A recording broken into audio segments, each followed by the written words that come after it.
Hi, Peter Charles here for Hook Fly Fishing. And today we're going to tie one of my favorite bass flies. It's the bass bunny bug. It's been very effective for me, and if you've seen my video on the Ask with Fly Rod, you'll see how many bass I caught on this fly.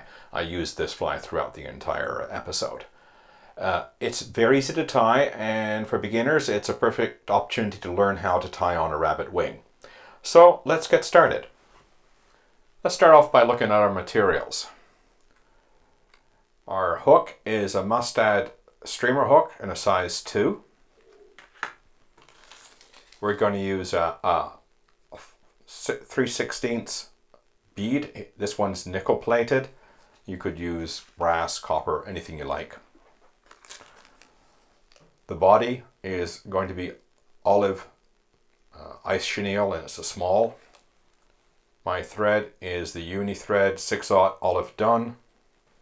The wire for the body is soft gold wire in a small size. The wing is olive dyed rabbit, and this one has been tipped with black. And the hackle is an olive dyed grizzly. And finally, our rubber legs are this olive with the green flecks in it. So let's get started by tying on our thread. The first part we'll tie in is our wire.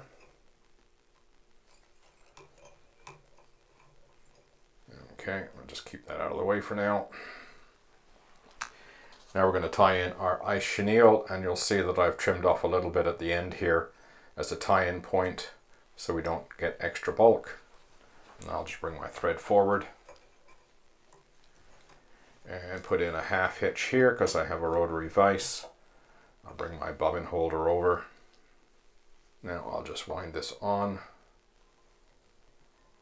And when I wind it forward, I will leave a small space between the end of the body and the bead head because I do not want to crowd the bead head too much. I'll need some room to tie in my other material.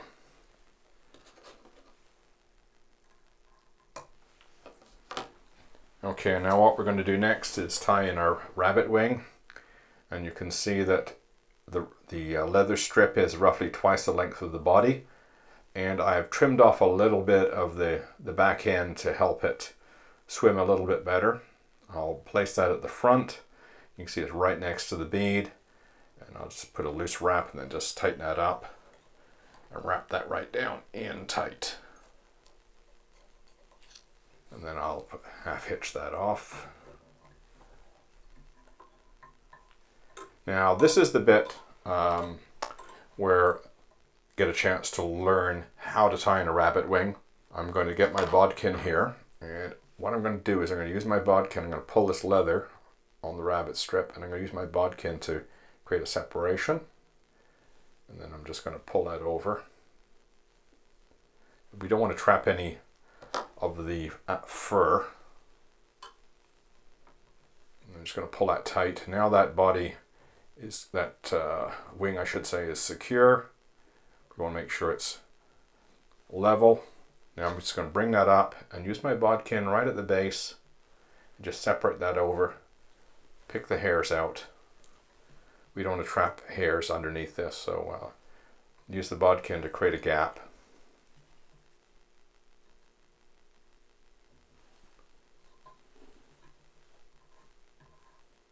And then just bring it in front.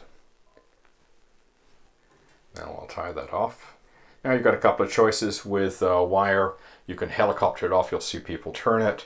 If you're not very good at that, I'll show you. You come in here with the wire snips. Don't use your good scissors for that job. You'll just make them dull. If you've got a little bit of a bit end sticking up, just use your fingernail to crush it down. Put in a few wraps. Okay, now we're ready for our rubber legs. And what I do here is I fold my rubber legs over so they're even, and it creates a little loop. Take the point of my scissors, just come in here, cut that loop. Now I've created 2 sets of legs. I'm going to bring them in about halfway. I just make a soft wrap. Get it positioned, make sure it's positioned okay, then fold it back and trap it. adjust the position if it's a little off. Now I'm just going to flip it over the other side and do the same thing. You can see where a rotary vise helps with this. You don't have to have a rotary vise, but it does make the job easier. Again, a soft wrap. And then pull that into position, then wrap over.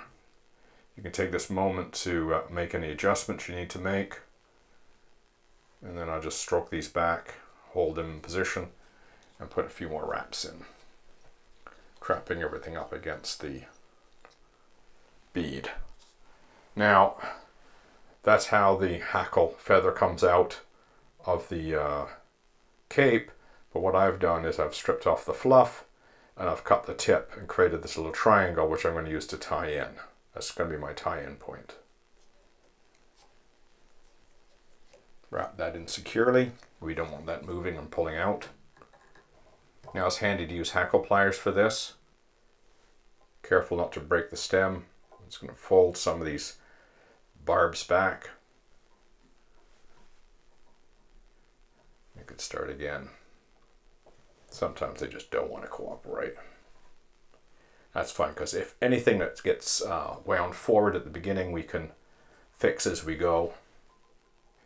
Now, one of the things I like to do is after I've got that in, I'm going to put an extra wrap with that stem. And the reason why, it makes the hackle a little bit more secure.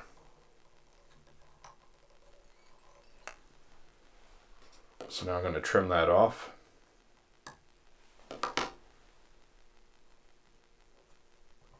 Fold everything back. Okay, the final step is a whip finish.